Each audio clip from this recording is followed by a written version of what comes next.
Hi guys, Julian here, and today I'm going to be showing you how to make minimal techno in the style of Boris Brejcha. So as usual, you can get the project file and samples from this video in the description. Let's get started. So the first sound I have here is this kick, which sounds like this. And so what this is just a pretty punchy, sort of like, kind of smaller, sort of like shorter kick sample. You can see I've taken it in here and I've kind of shortened it a little bit using the amplitude envelope. And then I've just got a drum bus on there. So the drum bus is just kind of beefing it up a little bit. It's got this drive and the crunch there. And I'm also using this boom, which is tuned to F as the key of the track, to kind of just add that little bit of thump onto the sound you can hear when I solo that. So yeah, that's what I have for the kick. It's pretty simple. It's just more a matter of getting like kind of a smaller kick like this and then just really making it punch through the mix. And so, like, even though it's a quote-unquote smaller sample, it really sounds powerful in the mix, if that makes any sense. So the next sound we have here is this bass, which sounds like this. So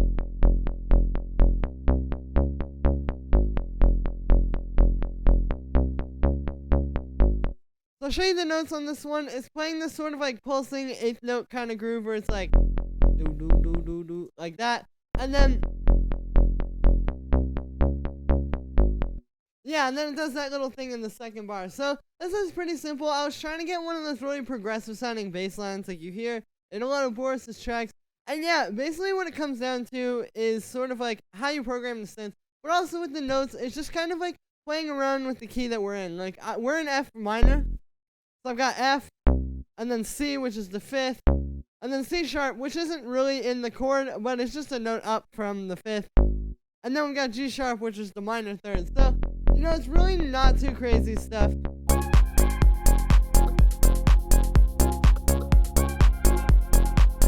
It's just about kind of like getting like that strong pulsing sort of vibe and then having a bass line that's interesting and in the key. So then for the sound on this one, I made it using operator. What we've got going on here is just a saw wave, which you can see is set like this. And then I've got two sine waves doing a little bit of FM with that. So you can see actually that these aren't doing a whole lot. Like if I turn the filter off, here's like with no FM, and then with it in there. So you can see it's very, very subtle, but it just kind of adds a little bit of a different texture to the saw wave. And actually, if I turn these effects off, you may be able to hear it even more. There's no FM. And then with it. So again, really subtle. It's just kind of like adding a little bit of a different texture to the saw wave and making it sound a little bit more interesting. And this is a technique I know a lot of like techno producers use as well. So then after that, I've got those going into a low pass filter, which you can hear has an envelope on it, so it's kind of like that plucky bass. And this is what I was saying before with like making the bass kind of like groove like that with that eighth note sort of progressive kind of feel. You need to have the decay on the envelope short enough, because if it's too long like that, you don't really get the same kind of like pulse that you get when it's tighter. So after that, I've got this first effect here, which is a phaser. You can see it's set like this. I've got the dry wet at like 61%, and then we get the frequency and the feedback all the way up.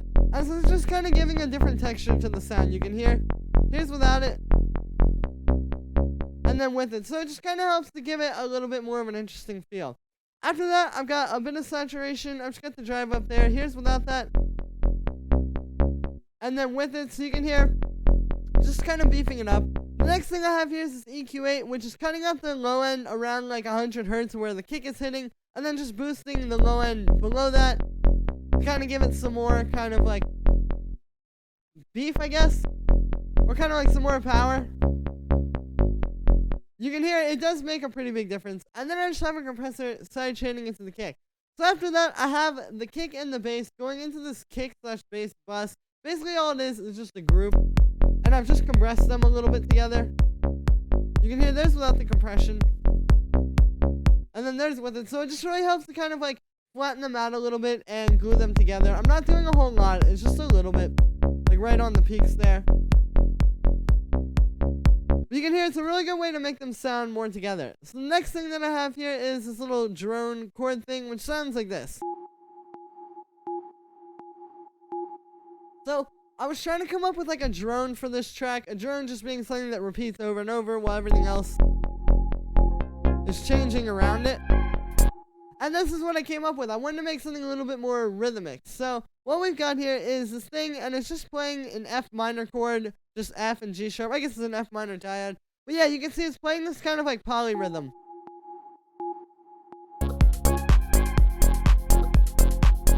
I guess that would be a polyrhythm. It's more just kind of like an interesting thing where you can hear it's kind of like bow, bow, bow, sort of like playing off of the rhythm of everything else. So like I said, it's just playing F minor, nothing really too crazy there besides the pattern. But then for the sound on this one, I made it using operator. What we've got is we just got a really simple sine wave with just a little bit of decay and no sustain.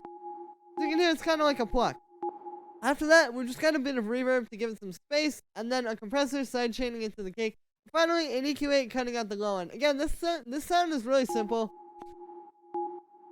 It's just helping to add that kind of like extra musical element in the background. So the next sound we have here is this first lead, which sounds like this.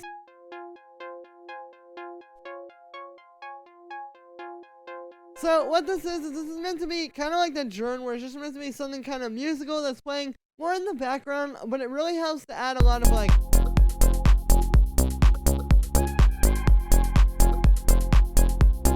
kind of mid-rangey stuff, if that makes any sense. I feel like this takes the place of like if I just had some chords following the bass line or something like that. But yeah, so the way that I made this sound was using analog. You can see we've got two saw waves here. They're going into this low pass, which has an envelope on it, and then I've got the amp envelope set like that. And that is it for inside of analog. After that, we just got a bit of echo doing quarter notes. Nothing too crazy there. Just gives it some space. And then we've got this compressor side chaining into the kick. And for the notes on this one, it's not too crazy. It's just basically arpeggiating an F minor chord, just like I was saying. Like with everything else, I'm just kind of playing around with the root chords. So we got F, and then G sharp an octave up, and then C. You can see not too crazy. I did add some notes in here. Like there's that C sharp. I mean, again, nothing really too difficult. Just kind of playing around with notes around that root chord of F minor. So then the next sound we have here is the second lead, which sounds like this. So this is meant to be more of like a lead that kind of comes in a more sparse way. You can hear like these other things play throughout everything. And then that just comes in at the end of every two bars there to kind of give it some sort of transition to the next part. So I'll show you the notes. It's pretty simple. You can see these are all notes from an F minor chord, save for a few. Like I've got the G there, which is just a semitone down from G sharp, which is the minor third. And then yeah, we just got G, F, and then C. So again, just notes around the F minor chord. Nothing too crazy. It's just about getting kind of creative with it. So for the sound on this one, I made this one also using operator. And what we've got going on here is you can see I've got a sine wave, and then I've got two other sine waves doing FM with it. And you can hear if I turn off the filter, it's kind of like a square wavy type of sound, I feel like.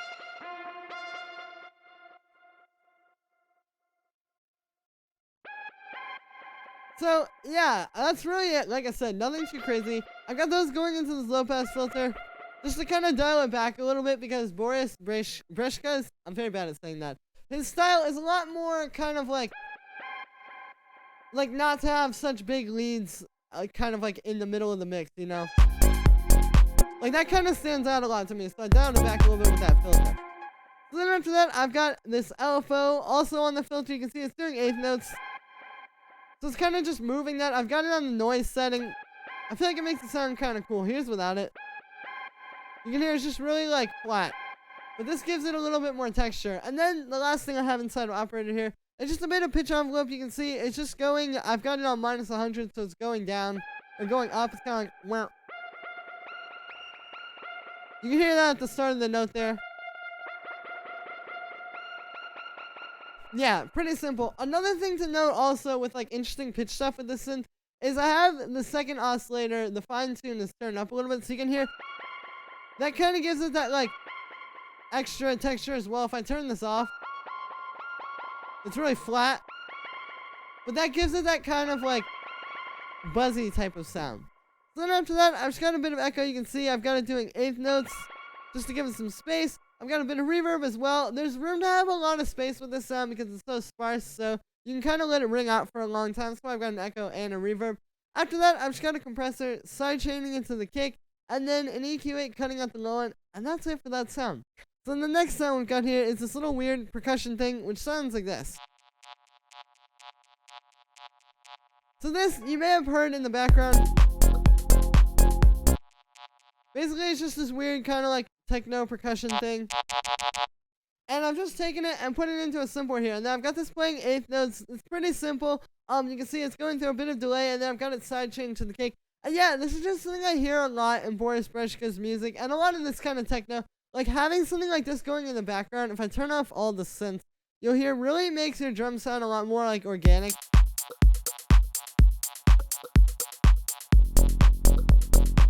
And especially with that pulsing bass line, I feel like it just kind of adds like a lot of extra feel to the percussion.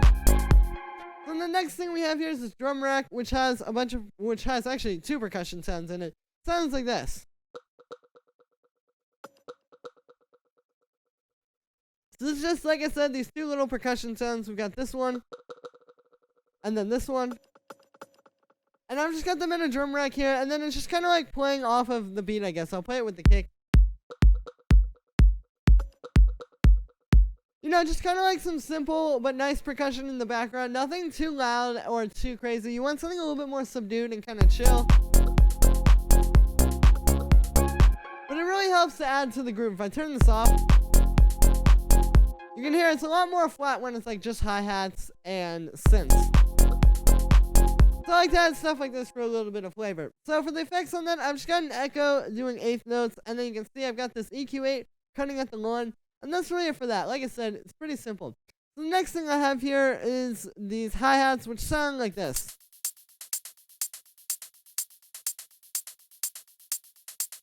So we've got three layers here. We've got this shaker, which is just doing 16 notes. You can see I took a shaker sample, and then I just dragged that start time back a little bit so you can hear. That's why it kind of sounds more like a hi-hat. And then, like I said, it's just doing 16 notes. And I've got the velocities kind of building, so the upbeat is the loudest one. So it's like kind of like that. So then the next one is this hi-hat, which is playing on the upbeats, which sounds like this. This is just like a pretty solid, kind of like, I guess you would say like a sturdy kind of hi-hat. It's just sort of punching through the mix there, and then I've got a ping pong delay on there doing 16th notes to kind of add a bit more space to it. So then the last hi-hat is this one, which is just playing like these little extra 16th notes here and there. I play this with the other one. Yeah, you can hear it's just playing off of that upbeat hi-hat and helping to give it kind of more, just more groove. If I turn that off, it also works, but I feel like this is like that last little piece of the puzzle that helps put the groove together. So the last sound we have here is this clap, which sounds like this.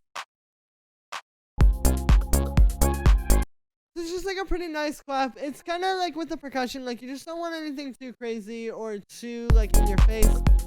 Just something kind of nice like this that sits in the groove without taking up too much space. So that is pretty much it for this one. I hope you guys enjoyed. I hope I covered whatever techniques in this style that you wanted to learn. And yeah, so that's gonna be it for today, guys. Make sure to let me know what you think of this video in the comments. Make sure to like this video as well as subscribe. Once again, you can get the project file and samples from this video in the description. And if you're a patron on my Patreon, check there because they'll be available shortly. Thank you so much, everybody, and I will see you tomorrow with another video.